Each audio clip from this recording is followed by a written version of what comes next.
When I first started working with eating disorders, and this was 1982 in Honolulu, I was supervising a psychology intern who was doing research on the incidence of eating disorders in Hawaii. And the two of us would get together and we would talk about, what we were seeing, and a third woman joined us, and she was a social worker who had had her own recovery, but she had to figure it out herself. There was nobody to help her.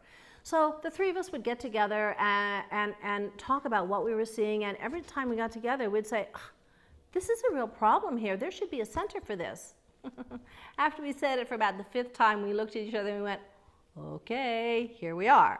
And it was one of those, you build it and they come. And they came.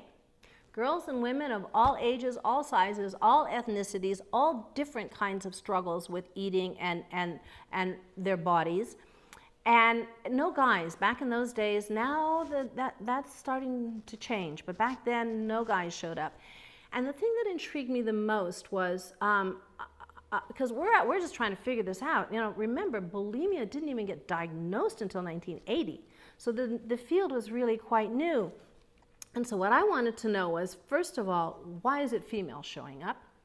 Second of all, why is it these girls and women? And third, why is the struggle around food, eating, in their bodies? So I'm kind of going in, and I'm a storyteller. Clearly, I like to tell stories, and but as a psychologist, I'm trained to be a story listener.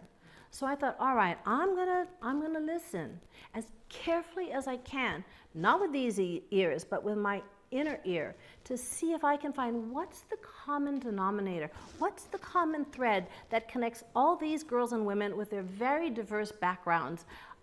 What is it? And what I found was this. These girls and women were like the child in the fairy tale, The Emperor's New Clothes. And I'm going to tell you a brief version of that. So there was once this very vain emperor. He didn't care much about ruling his kingdom. He's mostly interested in fine clothing and jewelry. And he had quite a reputation for that. And a couple of con artists heard about him. And so they came into town and they pretended that they were tailors. But they said, but our clothing is so fine, only those fit for their station in life can even see it. Well, the emperor was quite impressed, so he commissioned a whole new wardrobe for himself. And the con artists, they pretended to cut and stitch cloth that wasn't there. But all the people who worked for the emperor carried on about how fantastic the clothing was, because they didn't want to lose their job. And even the emperor went on and on and on about his cool outfits, because he didn't want people to think he wasn't fit for his station in life. So eventually the con artists, they take all the money and they laugh all the way to the bank as they leave town. And now there's going to be this grand procession where the emperor is wearing his new outfit. Well, of course, he's totally naked. But all the townspeople are oohing and ahhing about how wonderful the clothing is, because they didn't want their neighbor to think they were stupid.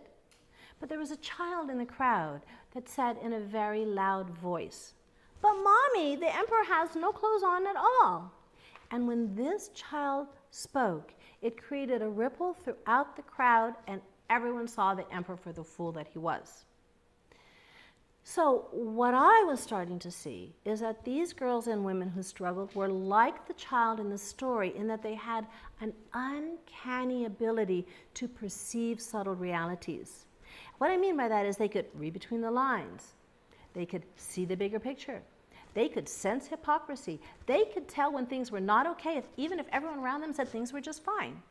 But because their lives weren't fairy tales, when they spoke up about what they were seeing, they were either ignored, maybe they were rejected, perhaps in some instances ridiculed, or even in some instances abused.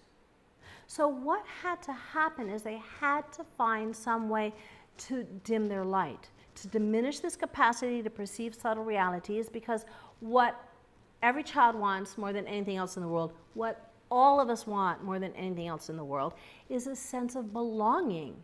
And they were perceiving things that others around them didn't see. And so they confused, though, belonging with fitting in, which is not the same thing. Just to clue you in, belonging is when you stay connected to your true self, who you really are as you connect with others.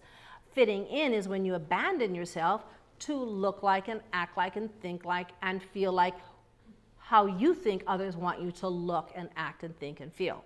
And that's where things start to get a little cockeyed in this story.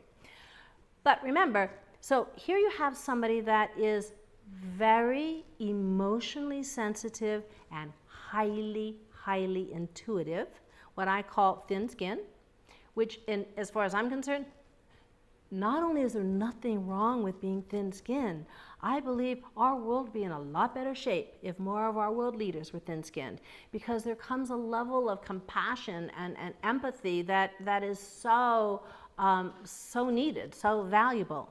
But there is a problem if you are born thin-skinned into a world that doesn't value that, into a world that's all about being thick-skinned. Water off a duck's back, no big deal. You're too sensitive, you're overreacting, and blah, blah, blah, blah, blah. So what happens is, and you can't, if you're born thin-skinned, that's it. You're not going to change it any more than you're going to change the color of your eyes. And like I said, that's not the problem. The problem is if you're born thin-skinned into a world that doesn't value it, therefore they can't teach you how to maneuver as a thin-skinned person in a thick-skinned world. There are certain skills that are absolutely essential. You have to develop within your psyche a strong enough container to hold all the emotions and intuitions so they're not spilling out all over the place, and also strong enough to protect you from the nonsense out there. There's a lot of nonsense. Even people who love you more than life itself, they have nonsense, and they usually don't even know they have nonsense. So it can't be their job, it has to be your job to learn how to protect yourself. But because we also live in an emotionally illiterate culture, there's nobody to teach that. It's not taught in the schools. And so here you have somebody who is trying to maneuver. Now, where does eating and food come in? Well, imagine this. Imagine that you're driving down a road. You've been down this road 100 times. But this time, you're starving or on a diet, same thing. What's going to get your attention on either side of that road? Come on, we're all built the same way. It's like every restaurant, every fast food, food. And if you're on a diet, it's going to be the foods you're not supposed to be eating. Now, imagine this. Imagine you've got a love-hate relationship with your mother, your boyfriend ditched you, you're on a career path that doesn't serve you, you're worried about losing your job and you hate the job anyhow, but you don't know what you're going to do otherwise. These kinds of problems require a complex set of skills to resolve. Now, and if you're thin-skinned, things that might be no big deal to somebody else penetrates your very bones. So, but if you're looking at food, you can go, oh, there's something wrong with me and I know what's wrong with me.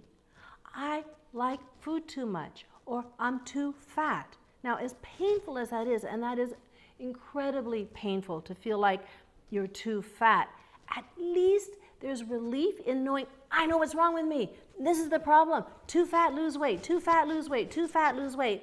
And all those other things, they kind of fade into the background temporarily, but they never really get resolved because you're caught up in the red herring. So a red herring it's a term oftentimes used in literature. So let's say you've got a whodunit mystery. Who killed the old lady? Is it the maid, the butler, or the chauffeur? And everybody's watching the maid because she's weird. You know, she's doing strange things. It's like the way she dresses, the way she talks, blah, blah, blah. And at the end of the story, there's a twist. It was the butler, who nobody suspected because everybody's watching the maid. The maid is the red herring.